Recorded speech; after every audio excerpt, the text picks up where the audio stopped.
We got a bidet!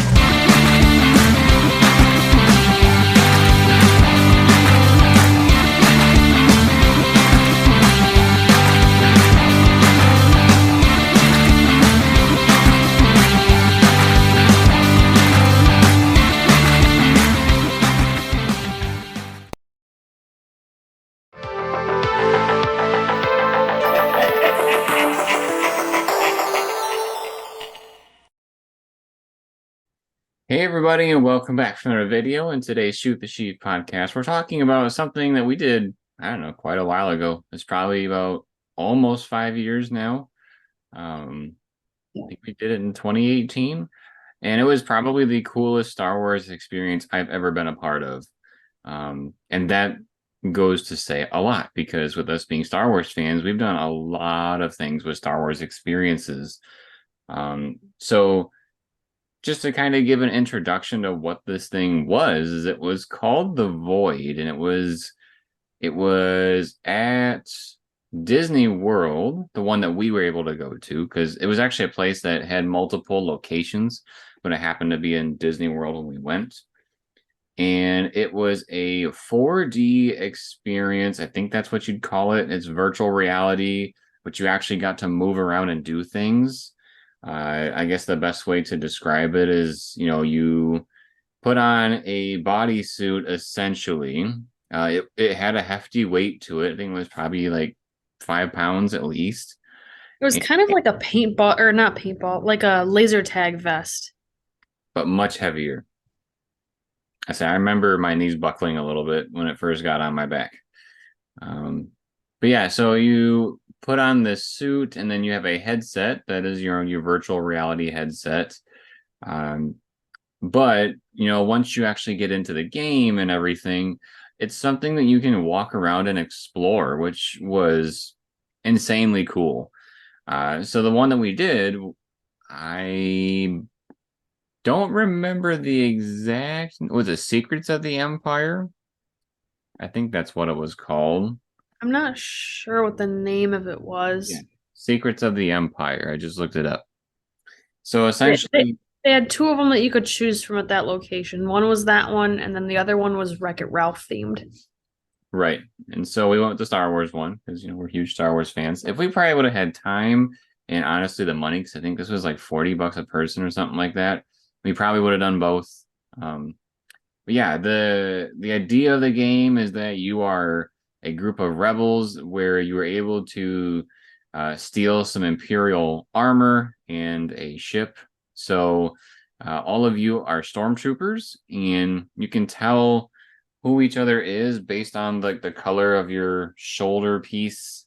I don't know the specific name for it, but you can see like the sand trooper stormtroopers from A New Hope. They have an orange one, the commander people. So we got to choose our colors that we wanted to be that would represent us. And then once the VR stuff set into place, everybody in your group that you saw were stormtroopers. There was Got to nothing. have a blaster. Eventually, you got to have a blaster. So the idea was that the rebels found out that Vader has some sort of like awesome weapon that he's not supposed to have at Vader's castle, and it was your job to go in and infiltrate and get the weapon and come home, basically. And so when we after you put on the suit, they take you to this little area that looks just uh, like an elevator, so to speak, a little bit bigger, to the outside world. That's what it looks like. And once you're inside of it, the VR kicks in, and the whole world around you turns into a Star Wars spaceship, and you are dropped off at Vader's castle. And basically, you start off as if you're like, "Yo, act normal. Don't make them think that something's wrong here." And you're trying to go through the base. You're trying to find this weapon that Vader has. But eventually, one of the stormtroopers in the base is like, those people are acting funny, and they're like, they're not us. And so they start shooting, and you happen to be next to like a little gun station or blaster station, and so you all pick one up, and then the fight for your life begins. Yeah, so you start to fight your way out. I think one of the sections, like a hole in the wall, blows open at one point, and like you're fighting some monster that's like in the Mustafar lava, which was really interesting. Like not only that, but also stormtroopers around that trying to take you out. Um, I know. So it's kind of funny. Like you're in this scenario and you know what you're supposed to be doing, like run and gun. You know you don't want to be shot behind you. But I was that person where like you see that the door was like blasted open, and so like stuck my foot on the door to see like what it would feel like, even though there's blaster fire going on. And it was super cool. It felt like the door was like semi melted in a way when I pushed down on it. Do you remember some of the stuff that happened next? I remember being in like another elevator type room, but or maybe it was just some sort of maybe it was a ship. I'm not sure what it was or a vehicle. Um, You're right. It was an elevator because we had to take the elevator to a different floor, but there was a big sequence that happened in it. well, the part that I was going to say is that it wasn't just, shoot everything that moved. Part of it was actually like there was a series of buttons that you had to press in specific orders, like kind of like Simon Says type of situation. And every time you got it right, it would fill up a bar. And every time you got it wrong, the bar would kind of just stay put. And it was one of those things that like took a lot longer to do than what it really should have because you were also being shot at. So it was, there were four of us in our group. So three of them were shooting, and one of us had to try to work to get those buttons situated. That way we could actually get out of there and not just be stuck for forever. Right. So I guess to paint the scene a little bit more, we were in the elevator shaft. The elevator wasn't working, and so you had to have one group member try to override the elevator while the rest of them were fighting off the stormtroopers. Um, yeah, so then that happened, which was my favorite part, quite honestly. Uh, and then there was another section that was pretty close to the end of the experience because I think I remember we got out of there, and then there was like a little bit of like a hangar area, and you're still fighting for your life, but then you start to hear the breathing, and I want to say the theme song started to play, but Vader shows up and then just wrecks you. Or no, he doesn't. He tries to. He tries to take you out. But then I believe like a distress signal was sent to the rebels, and they like blew a hole in the wall, which made Vader go like and like he flew away, kind of a thing. Then you're able to run out uh, and be saved. You don't get to take the weapon. I remember that because I believe when you actually see it is when Vader shows up. But it's basically this like Excalibur type lightsaber sword thing. If you've played like Soul Calibur, the video game and whatnot, like an Excalibur sword is like a very uh I would say luscious sword. It's amazing. It looks really cool. You can tell it's important, kind of a thing. And Vader had one. And so uh I think it was supposed to have like abilities beyond lightsabers and stuff like that. That's why it was super important. But we end up seeing it, but I don't think you end up taking it away. Do you remember? You remember significantly more detail than I do. So no, I do not remember. I say I really enjoyed the experience. It was something that I had done like even research on before we even went. Because I had heard about this experience, and I heard it was the description was running around in a warehouse, but then you're playing VR kind of a thing, which essentially that is what it was. But it was so much fun. Uh, I It think was it was very, very cool. I do remember it being a lot of fun. I don't remember a whole lot about the story portion of it, but just being immersed in the Star Wars universe and because of it being VR and the quality of the VR was well enough that there were times where you felt like you were at a cliff edge and you were nervous to stick your foot over the edge of that cliff. And it was probably fine. It was probably just a warehouse, but it felt like, there's a cliff edge right there. You got to be really careful. So there's one thing that you specifically, Sarah, can attest to for this. Do you remember being motion sick? No, I don't. I am somebody who gets motion sick. I'm gonna say somewhat frequently. I have a hard time riding in the back seat of cars. I usually can't be on my phone in the car. The Star Tours ride at Disney World makes me super motion sick every time I ride it, even if I close my eyes for most of it.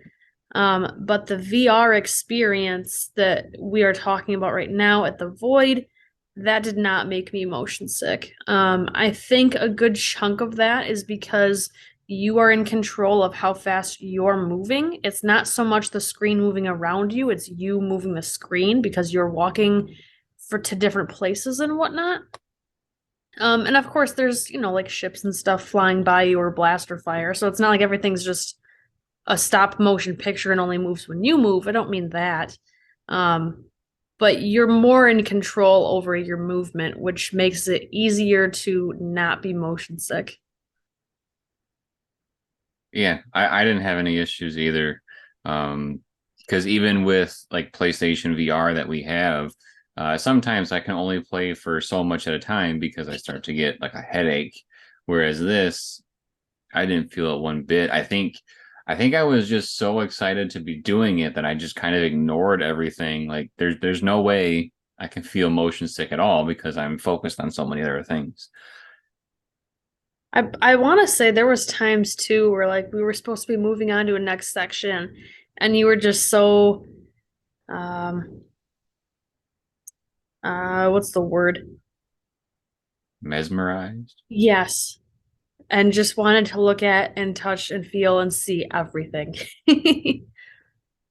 Well, I mean, you don't really get that kind of experience anywhere else, and so you pay a very expensive price, and so uh, you know, take advantage of all the stuff you can while you're there. I think probably what meant the most to me about the experience is that everyone had a great time, and you didn't have to be this like super nerd like myself to enjoy it. So when we went, it was us two, Sarah and myself. My sister went, and my mother-in-law went, Sarah's mom. To kind of give you some background, my sister, she's a very passive Star Wars fan. So like she's seen the movies, but she doesn't like go out of her way to seek new Star Wars stuff. Usually she sees it if we all go to the movies, kind of a thing.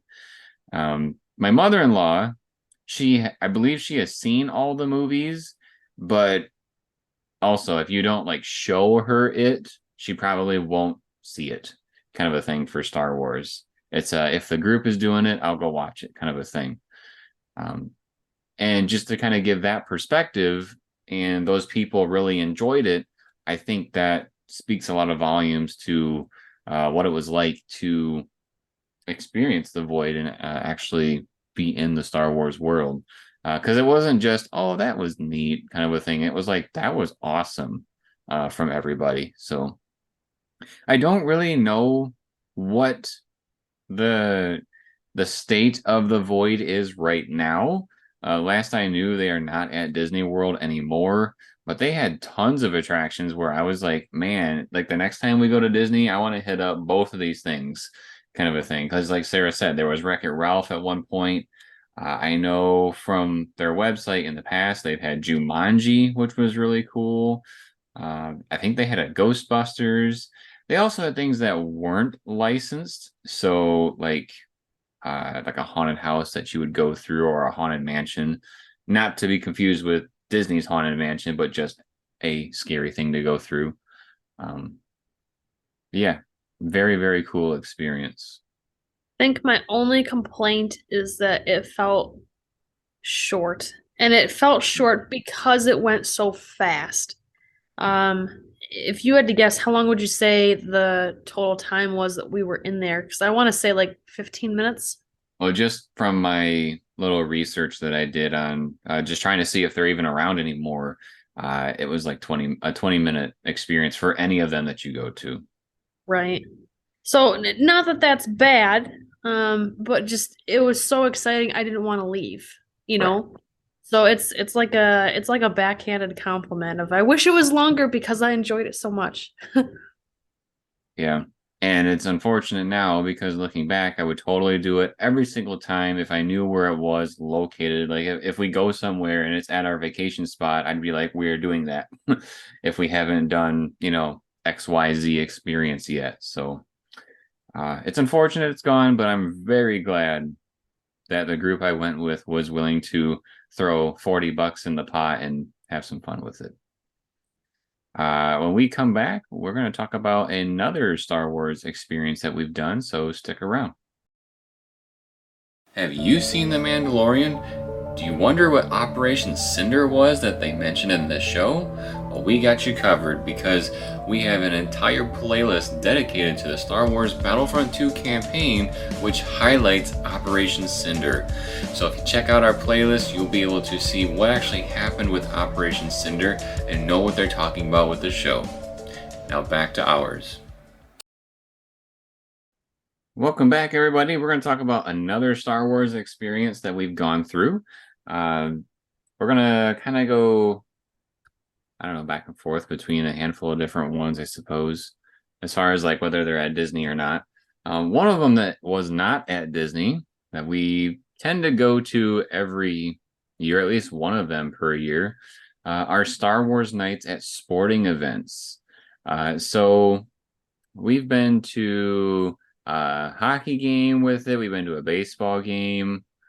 I've never been to a professional football game before, so I can't attest to that. What's the last one? Basketball? Haven't been to a professional basketball game either. So I've seen them at hockey games and baseball games. Uh, Basically, what it's called the 501st Legion. And if you don't know what that is, 501st Legion is like Darth Vader's specific stormtrooper group that he commands and whatnot. And in reference to that is the title of this charity.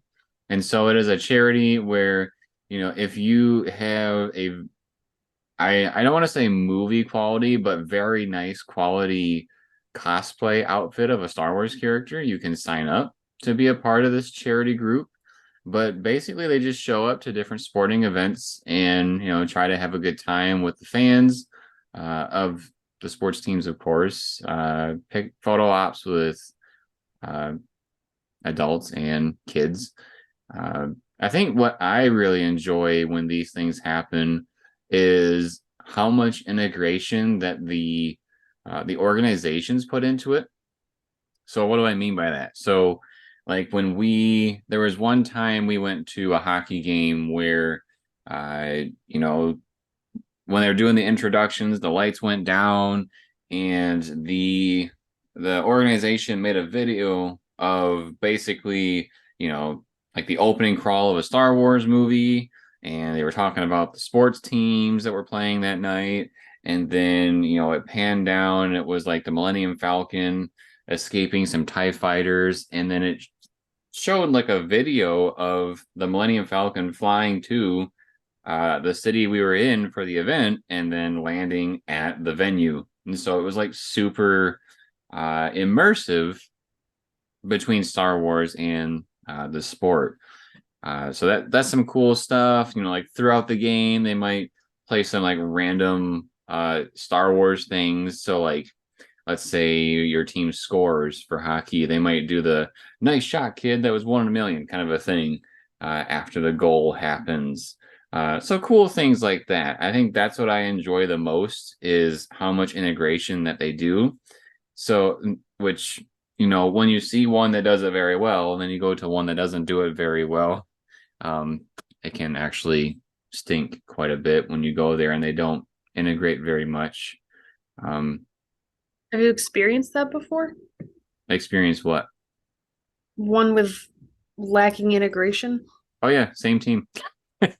There's like one year where it was like super awesome, and then you go the next year and there's like progressively getting less and less as the years go on, which is kind of sad because they show the potential that they can do, and then you go there expecting the same thing, but maybe even better than last time, and it's been progressively getting kind of worse.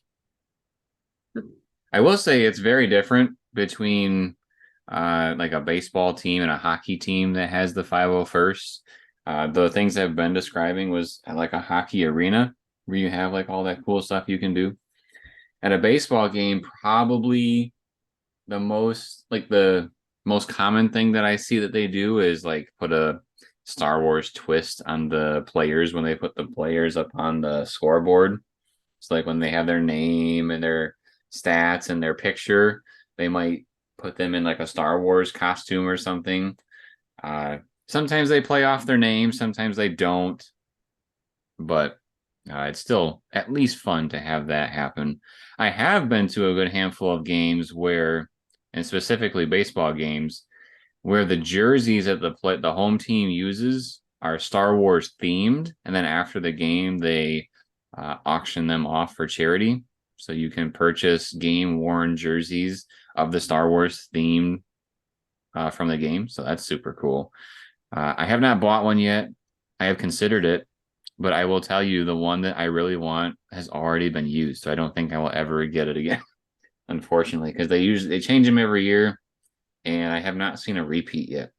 I think the one that I would have bought, it was like the jersey looked like Darth Maul's tattoo, and so all the players look kind of like Darth Maul. That But would have been really cool. yeah, I mean, you would expect to spend probably like 150 bucks, unless it's like a really big name that might be going to the majors sometime soon. That might go a little bit higher, but you can probably get, someone that might be either fresh to the league or has been around a handful of years and they kind of may not make it to the majors. You might get that on the cheaper side, but in general, I thought those jerseys would be very nifty to have. Do you remember anything that you like from the different Star Wars 501st Legion stuff? I just like seeing all the outfits. Um, to see that many people dressed up as Star Wars characters. It's a very diverse group of Star Wars characters. Like it's not just 10 Darth Vaders, there's one Darth Vader, you know? Or I suppose maybe there's one on each end of the arena. That way they can do two photo ops. I'm not sure. But there's, I don't know. The games that we go to, maybe like 40 people that are dressed up, maybe more like 60, somewhere in there, but way more than just like a couple. And so to see that many people in all their different costumes, and a lot of these people I think make their costumes themselves and they look really nice. So that's a talent that I wish that I had. And maybe if I actually took the time, I'd be able to create something like that. But I feel like it wouldn't look anywhere near as good as uh these cosplay costume designers. They look really nice, super high quality. I like being able to be amongst the characters. I know sometimes they'll have like an R2D2 robot running around, so that's neat to see too. One of the things that they have that we don't normally partake in is photo opportunities. There's lots of people that are dressed up walking around that you can get pictures with for free. But there are a handful of paid photo opportunities where you can, I think it's with Darth Vader at the most recent hockey game that we went to. It was that you could get your picture with Darth Vader for, I don't know, it was like $5, maybe $10. And then if you wanted a hockey puck with Darth Vader's picture on it, um, like a generic Darth Vader picture on it, then that would be like another $5 or something like that. And like Jeremy said before, this is a charity, so all their proceeds go to what their cause is. Jeremy, do you know what their charity is for? Like where the money actually goes? I do not, but I can look it up. Yeah, I'm curious because I know we've seen this group a handful of times, and I think we've actually seen them at a craft show before too, where there was a much smaller group of them there because it was just like a little craft show in town. But these are volunteers from all over that work on these volunteer opportunities.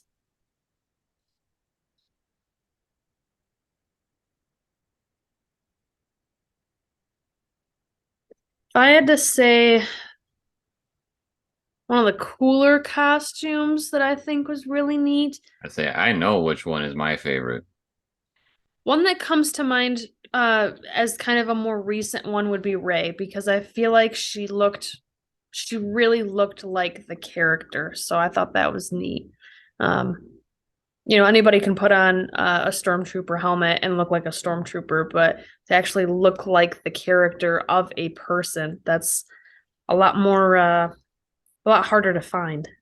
It looks like it's Make a Wish. Okay, that would make sense. I think the favorite that I have had that I've seen, just because it amazes me every single time that I see this cosplay uh, outfit, is General Grievous. He's Oh, yes. huge, and he looks like Grievous. Like it, I don't, I personally, it doesn't look like a person that's in a costume. It just looks like him, and so I think that's what's really neat. That is definitely a really cool one. For those of you who don't know, the Make-A-Wish Foundation, Jeremy, I don't know if you have a more descriptive description pulled up, but essentially what they do is they work with kids that have cancer or terminal illnesses or other medical issues that are kind of debilitating. And so they will grant them a wish on whatever that kid wishes for within reason. They're able to give that kid. So a very common one is wanting to go to Disney World. So then the Make-A-Wish Foundation might pay for that child and I don't know, their family or maybe a parent or two. I don't know exactly what the stipulations are, but they'll pay for them to go to Disney World or to go meet a certain celebrity. Or I know I saw one recently where they wanted to go to the Detroit Lions football game.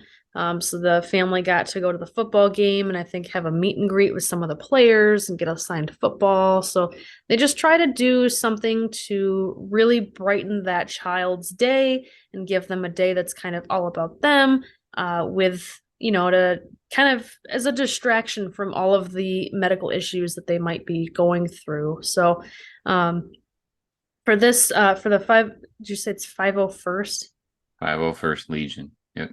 501st Legion. So for them to pick a charity that works with children, I think that's super awesome. It looks like they were founded in 1997, so they've been around a little while. The We 501st or the Make-A-Wish? 501st. Gotcha. Say Make a Wish might be around longer than that. I don't know, but Yeah, I thought Make-A-Wish has been around a long time, but not to date ourselves here. The 90s is a long time ago now.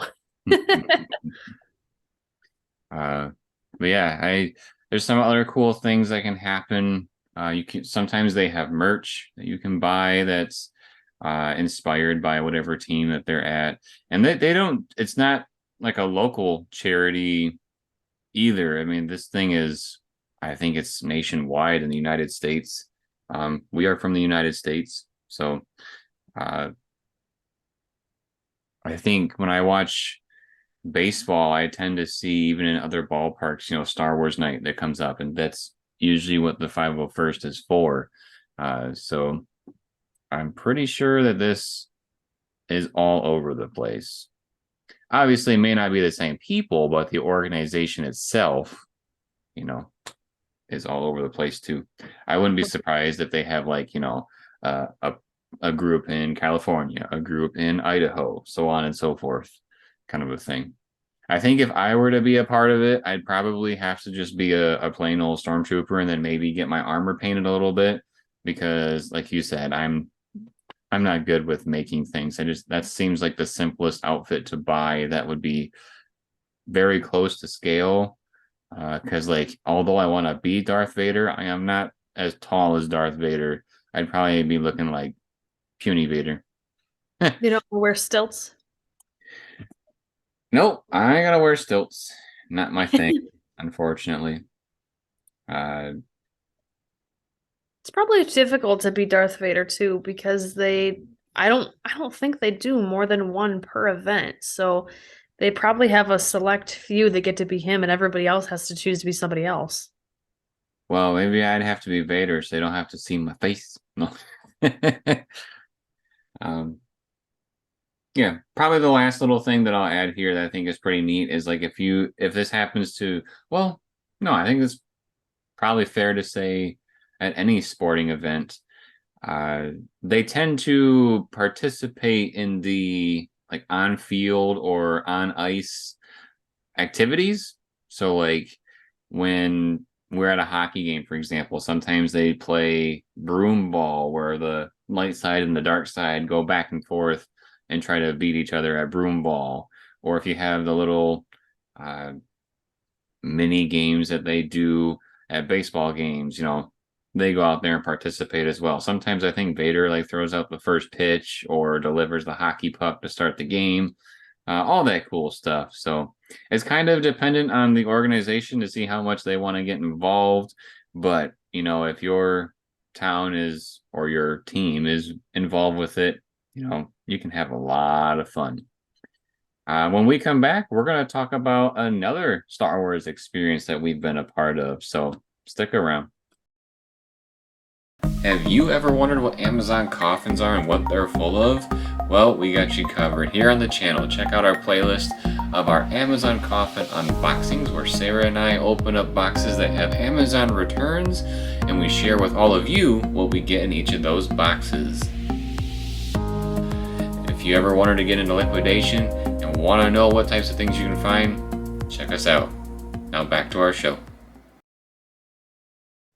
Welcome back, everybody. We are here to talk about another Star Wars experience that we have been a part of. This section is actually going to have two experiences in it because we've talked about it a little bit in the past, but we're obviously it fits here too. So if you're new to the podcast, you probably want to hear about it. So there are two other experiences at Disney World that we have been a part of.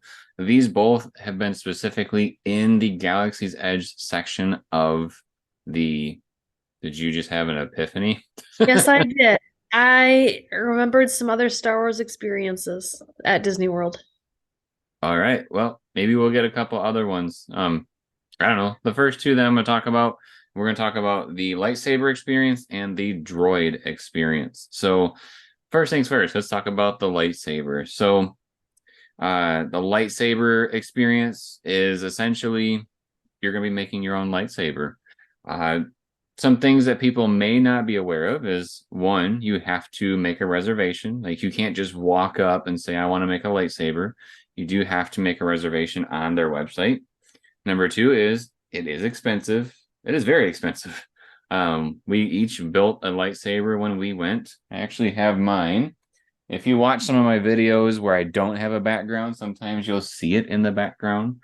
But this is the Merrill lightsaber. I would say Jeremy Merrill lightsaber, because Sarah made one too. Mine is considered, what was it called? Something Power and control. Power and Control. As I remembered power, I couldn't remember control. But super, super nice quality lightsaber. Like, I am pretty sure if you threw this at somebody, it would hurt. It is not just some hollow piece of plastic. It's definitely worth your money. I think it's like $200 something to go do it. When you go to the experience, you will be picking what type of lightsaber you want to build, whether it's power and control. I think Sarah's was elemental, nature and elemental, something like that. And then there was Guardian, and I think one other one. There's four of them. But anyways, you see what different parts could be a part of that section. And once you've made your choice, they'll give you a little pin, and the pin will tell the people on the inside what parts you need. So once you actually get inside, there's like this big round table looking thing. It's not a table, but it's just a big round section, kind of like an oval. And you pick your spot, and once you're there, the workers will help get your parts ready. And just by looking at your pin. That way they don't have to go around and ask people, and if they change their mind and all that shenanigans that can slow down the process.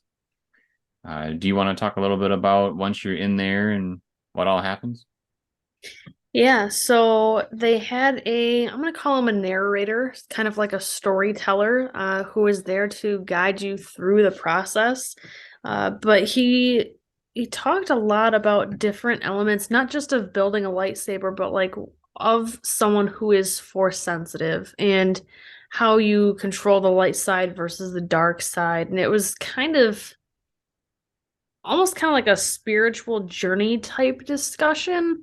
Um, Not like in a weird or uncomfortable way. It was very cool. I don't know how to properly describe it.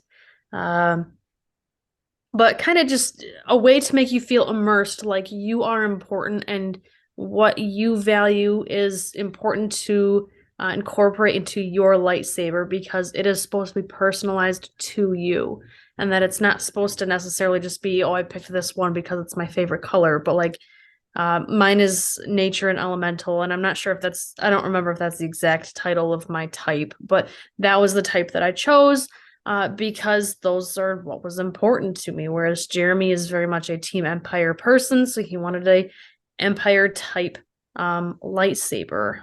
They talk about, just because you choose red for your crystal doesn't necessarily mean that you are 100% dark side. And, perhaps you're conflicted between light and dark side, and that, you have the power to control which way you want to go. And I don't know. It was very, very cool. It did not seem overly rehearsed. They made you feel important. That I think is the biggest feeling that I got when I was there, was that I felt important and I felt like they really valued my time and that I chose to be there. Did you get similar vibes from this, Jeremy? Yeah, I actually kind of wondered if I would have felt slightly outcasted knowing I was going to make a red lightsaber. But there was a handful of us in there that had red. Because really, the experience is supposed to be like you're these people that are on Batu and, you're hiding from the First Order and you're like secretly gathering so that, you could make your lightsaber and then protect the galaxy kind of a thing. And basically the twist was if you had a red lightsaber, there is that power and control, but it's up to you to hone that power and control and use it for good or evil. I did look up what the sections were called. So there was elemental nature that Sarah made. There was power and control, which is what I made.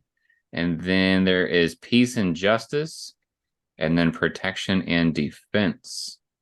So something I want to bring up here that Sarah may not want to hear this is that there's opportunity to do this a second time. And how is that a thing? Well, because they update parts. They had their first run of parts, which Sarah and I were a part of. And then I think it was within the last couple months or so, they put out new parts, and there's some really cool ones.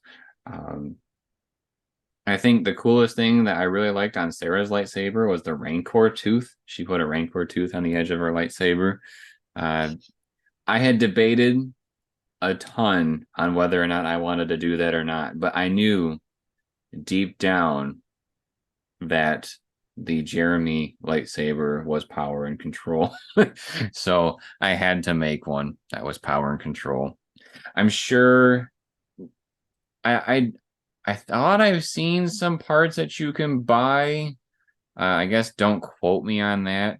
You can definitely buy them from third party, people that have went and then just disassembled it and are selling them separately. But I feel like I saw at Disney when we were there last time, like how Sarah has the tooth. I think there's some other ones you can get for the end of your lightsaber that are creature based, but I guess I don't remember 100%. The other one that, oh, go ahead.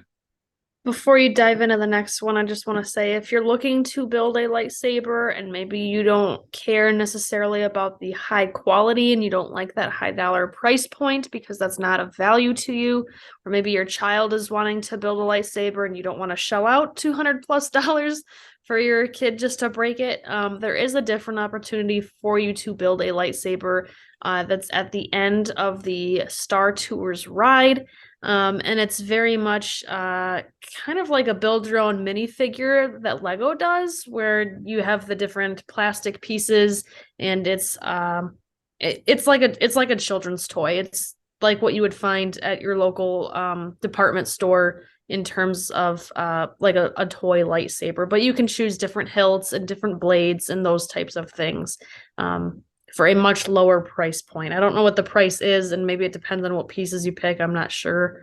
But it's definitely not going to be 200 plus dollars. Yeah, I don't think we've ever walked up to that table before because it's just flooded with kids just rummaging through everything. I tried to look at the other stuff while we're there. It's a big store. But yeah, that's a good one to point out, especially in this little section of, if you have youngins that want to build a lightsaber, there is a much more cheaper way to do it, especially if you're concerned about it breaking or losing parts, all that crazy stuff. Or maybe you have multiple kids that all want to do it and can't afford that higher price point, but still Yeah, want to give a nice Star Wars experience. right. The other thing that we did there was the Droid Depot. That one, it was I would say it was a little less personable, if that's a word, less personal. Yeah, You there wasn't a narrator or like a storyteller. It was kind of just you picked what droid base you wanted, like if you wanted an R2 style versus like a BB-8 style in terms of what shape. So they gave you the base or like the core of the droid, and then you essentially stood by a conveyor belt and just waited for pieces to come down that you liked. Like you knew you needed, if you had an R2 style unit, for example, you knew you needed two legs plus the body shell and then the head shell. Or if you had a BB-8 unit, which is what we went with, you knew you needed two or three body shells plus the headpiece. And they had different shaped headpieces that you could get and different colors ones too. It didn't just have to be orange like BB-8. I believe ours is a mix of black and red. Um, so once you picked your pieces off the conveyor belt and put them in your basket, you waited for an assembly station to open up. They had a worker there to help guide you on how to put what pieces together. They had like a little electric screwdriver you got to use to screw your pieces together.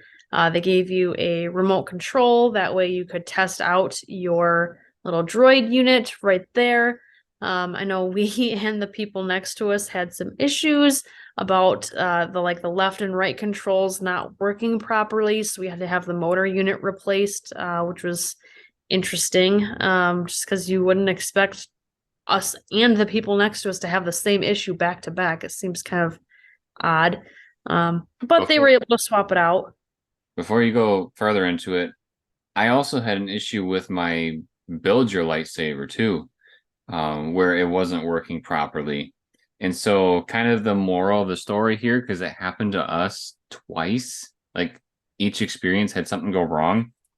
Remember, you are spending tons of money to do this.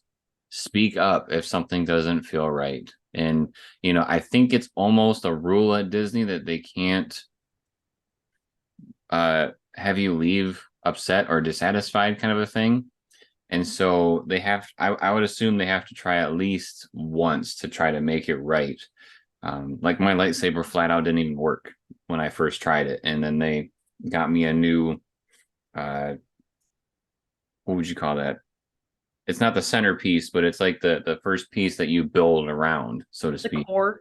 Yeah, the core. That's a good word for it. And same thing with the droid. We recognized something wasn't right. We talked about it, and then they tried a different motor, so to speak, and then it worked great. So if you are having issues, say something. Keep Yeah. talking.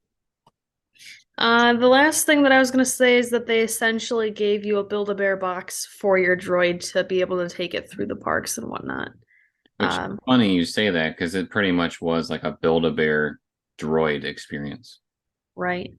One thing to note about both the droid experience and the lightsaber experience is that you are limited to one builder and one guest. So when we did the lightsaber experience, Jeremy and I were each builders.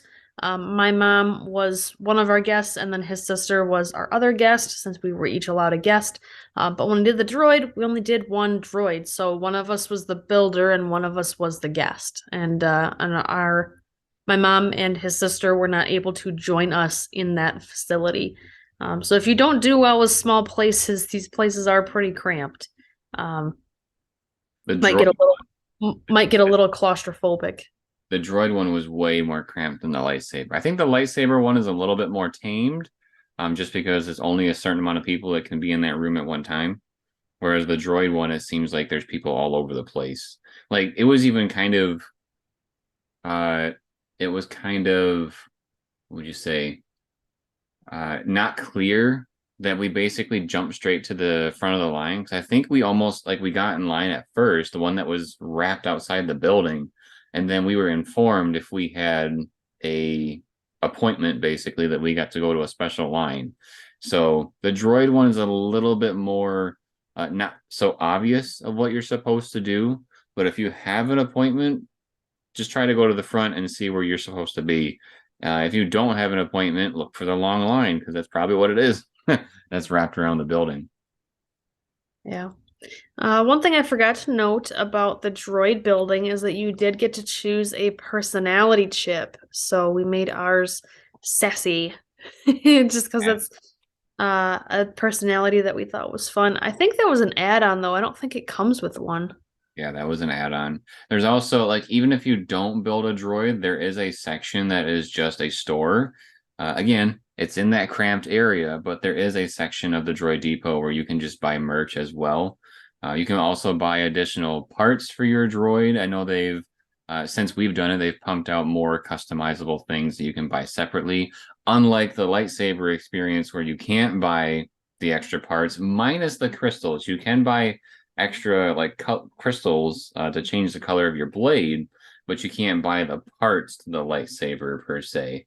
At least not that I am aware of. Whereas the Droid Depot, you can buy some interchangeable stuff. So some cool stuff with that. When we come back, we're going to talk about one more or whatever experience that Sarah had the epiphany about to wrap everything up. So stick around. Have you ever wondered what it's like to grow up during the prequel era? Do you wonder what type of merchandise was around then? How different was it than it is now? Check out our videos on this channel where we talk about the merchandise of the Phantom Menace and the merchandise of Attack of the Clones. They are here on this channel. The Phantom Menace is my first video ever on YouTube, so there's a special place in my heart for that one, so please, if any, check that out. Now back to our show. Welcome back for our final segment here. Sarah had something that she wanted to talk about here in the final segment of some Star Wars experiences that we've been a part of. So Sarah, what did you want to talk about? Yeah, so the more we talked about these Star Wars Disney experiences that we've had, the more memories that came flooding back to me about different cool things that we've gone and done over the last several years. So the first one I want to talk about is character meet and greets. So we've seen or met with BB-8 and Kylo Ren, and I want to say at least one or two other characters, maybe Chewbacca, although I'm not quite sure.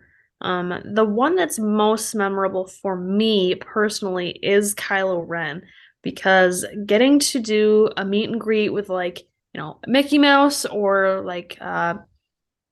we've seen Mary Poppins and I think Belle.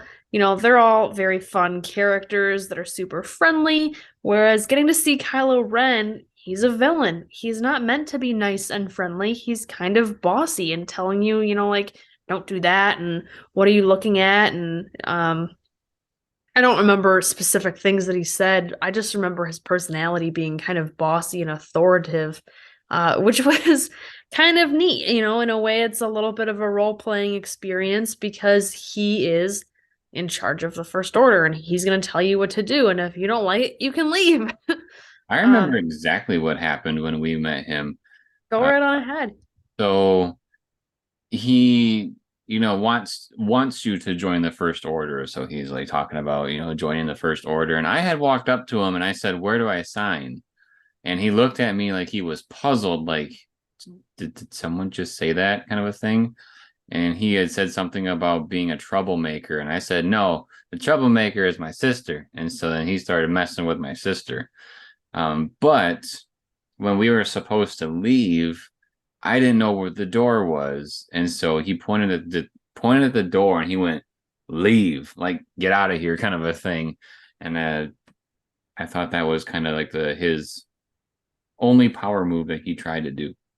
Just because it's like, oh, well, someone wants to join me. What can I do to intimidate them? Kind of a thing. Yeah. And we've seen stormtroopers just walking around Hollywood studios before too, and telling people to, stay in line, and if you see rebels to tell them and stuff like that. And um, I've seen lots of other videos online of, them not being pleased if people taking selfies with them and stuff like that. So I just think it's a really neat and immersive experience. The last couple times we've gone, I haven't seen the stormtroopers walking around just like out in the public area of Hollywood studios. And I do kind of miss that. I think that was neat. The first maybe one or two times that we went, that we got to see that. Um, They do have some wicked burns. Like if you watch some TikTok videos, they are hilarious. The other experience that I would like to talk about that I kind of remembered the more that we were talking about these types of things was Olga's Cantina. So when we did the lightsaber experience and the droid experience, we also did Olga's Cantina, and that was all in one day, one activity after another. It was super busy and crazy and hectic, and honestly, kind of anxiety provoking because all of these things need reservations, and they're not necessarily all ready for you at the exact moment that your reservation is. For example, when we checked into Olga's Cantina, which, if you don't know what that is, it's a bar based on Star Wars, like the Star Wars world. It's in the section of Batuu at Hollywood Studios. Your table's not necessarily ready at the exact time that your appointment is or that your reservation is. That's like when you get in line almost. So and that's the way that the lightsaber one was, and that's the way that the droid one was too. And so it was very hectic that night trying to get from one to the next and not miss a reservation. But we made it and we were able to get through it. So we've been to Olga's Cantina twice now. Both times we tried a handful of drinks and one of their little food platters. They don't really have meals per se. They don't even really have seating. Most of the area, it's like standing room only. You're sharing a table with strangers, or you're sharing like a section of the stand-up bar with strangers. They do have some little table areas, or like it's almost kind of like cubbies, or like cave coves, where you can sit, but you need like a really big group to be allowed to sit in one of those. Um, Well, I would say in general, if the idea of sitting with strangers is scary to you, then my advice is to have a big group. The bigger the group you have, the more chance you're just going to have one table. right. Yeah. Both times that we went, we had to sit with or stand with strangers because there's like almost no seating anywhere. Uh, Well, not gonna lie, the second time we went, like the seating, quote unquote, that we had, we felt like, at least I felt like a little peasant. We were basically this on this random side of the cantina in a little nook that had zero seating at all. It looked like an exit. Like, when you look at IHOP and you see the exit that says "Don't use this door," it's like sitting in front of that door, or standing, I should say. That's what it felt like, and it your little really. your little bar or table was facing the wall too, so it was like you were a little kid in trouble having to stand in the corner. Yeah, he had a little dunce hat on, basically. Um, I would say what was interesting to me is the first time we went, I felt like it was a little off that we had to stand with other people at the same table. I kind of knew that was going to happen because I do my research. But it was one of those things where I didn't want to believe it was going to happen. I was hoping we get a booth. Uh, but We asked for one of can we get a booth instead, and they said you're gonna have to wait another hour for that table to open then. oh, I didn't remember that. But when we went the first time, I remember the dude being like super nice, just super chill. But I feel like the second time we went, our our waiter was a little more almost kind of pushy in a way. Like so when He we was like working a college bar in a college town. That's the vibe he was giving me was party. yeah, well also this didn't really help our case when we were there and we were in that little, like I said, IHOP emergency exit section. Um, we were on one side and the other side of it was a group that was the party type group. And so, us being on one side where I think maybe two people had an alcohol drink. And I also, so here's the other thing. And whether you agree with what I'm about to say or not, let us know in the comments. So I have a thing where I cannot have a certain amount of like citric acid until my mouth will break out. And so I know that the blue milk has citric stuff in it. And so I asked our waiter, I said, "Hey, can you kind of let me know like what kind of fruit is in this?" And he just went, "It's blue milk." Like he just absolutely refused to let me know the nutritional stuff about it when I had a legit reason of why. And so I just basically bought one and rolled the dice and hoped that nothing went wrong. So that was another thing that second waiter that we had, again, kind of having that somewhat cocky attitude while we were there. It didn't sit super well with me. Because I think that was probably the first thing that happened, and then uh, after that was the kind of you're not here to all drink alcohol and party. Well, then you're kind of my group that I don't want to attend to, kind of a thing. I had to ask him like at least 3 times just for a glass of water. And again, you didn't have an alcohol drink, so his tip he probably did the little calculation in his head that his tip wouldn't be super high, so he didn't really attend to us very much. But I would kind of disagree. Like even though we didn't get a lot of alcohol, I tried the other food. So the first time we went, we had what is it called? Starts with a CH. Like a charcuterie board. That too. Does that start with a CH? Yes. Okay, great. English minor. So we had that the first time, and then the second time uh was it dry vegetables, basically? It was Chips? essentially adult veggie straws. It was dehydrated vegetable chips, with like a salsa type sauce to dip it in. And it was actually very good. It was. I loved it actually. It was way better than the other one, the one that starts with a CH, the shark board.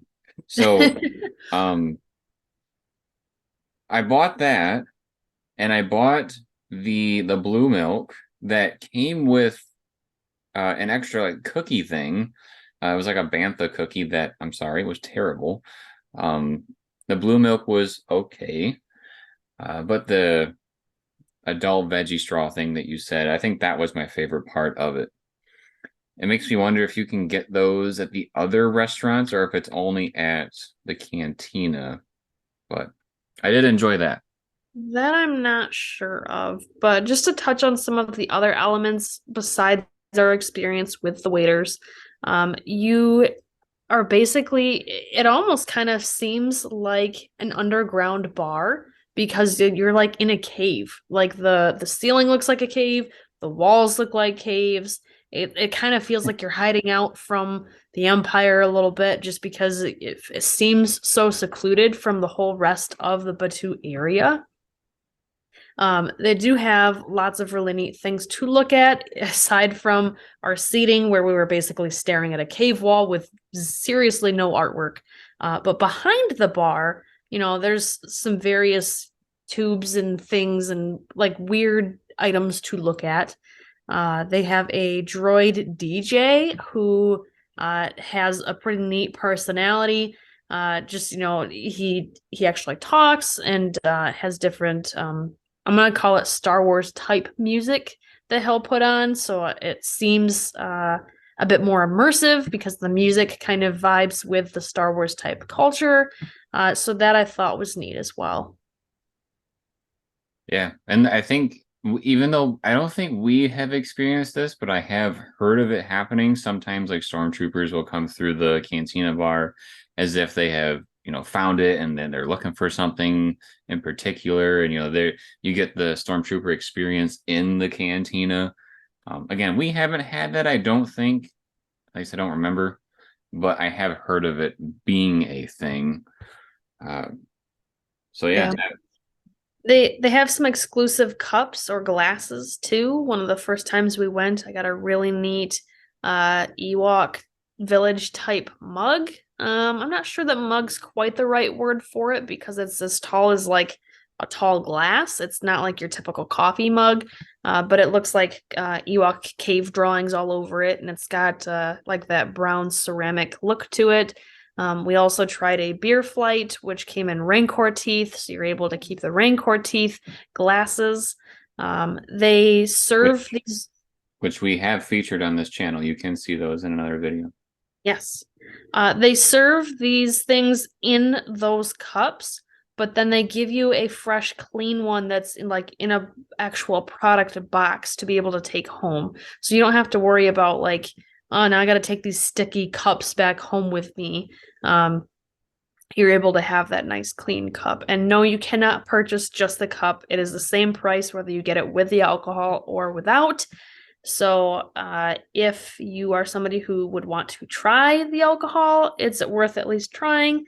If you ask me, even if you're not a big drinker like we aren't, just because it's the same price either way. So, just something to keep in mind. I know last time we went, the Ewok mug was gone, but my mom was able to get a Porg one.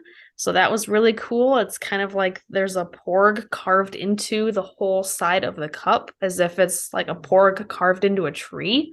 So that's really neat too. I probably, even though the drinks did not turn me to a drinker per se, I would say probably the most memorable one was the fuzzy tauntaun because it made your mouth numb when you drank it. I don't remember how long, maybe a minute or two, but it was kind of like, whoa, what just happened? I'm Yeah, gonna the have the, to, ti- the I'm gonna have to tingly take one of sensation. those. I was gonna say I'm gonna have to take one of those when I go to the dentist. Then I know what to do. To me, it just made my lips feel really tingly, but it was interesting to have a drink be able to do that. So anyway, those were the couple of Star Wars experiences at Disney that I wanted to mention that I kind of forgot about. Both the character meet and greets and the uh, Oga's Cantina that I mentioned are both at Hollywood Studios. I'm sure they're also probably at Galaxy's Edge in Disneyland as well. We experienced them at World. I'm sure they're also at Land as well. So yeah, that's the Star Wars experiences that we have been a part of that we have enjoyed, or at least just wanted to let you know about. Because I would say with the cantina, like, okay, so I guess before we go, you may be wondering if the first time you went to the cantina wasn't so great, why did you go the second time? So the first time we went there for the experience. The second time, we literally went just for my mother-in-law's cup. And so since we were there, we figured, well, you know, we when we go to Disney, we try to find something new to do like almost every day. And if it's just as small as trying a new drink or a new food, I'm game for that. So we went there, we got the cup, and we also tried the second food option and probably a handful of other drinks that we hadn't had before. So uh, the cantina is one of those where I would say, it wasn't my favorite thing, but we have done it. And so we want to tell you about the experience. If you enjoyed this type of video, make sure to subscribe to the channel and turn on notifications. With Shoot the Sheev, we talk about not only just like movies and shows, but we also talk about, some other cool things that are just having to do with Star Wars. I think we've talked about like board games, video games, you name it. If it's not on the channel, it probably will be soon. Throw them in the comments. That way we can have some ideas that you may want to hear about as well. And also drop us a like if you like the video. And then, as always, everybody, thank you for watching. We'll see you next time.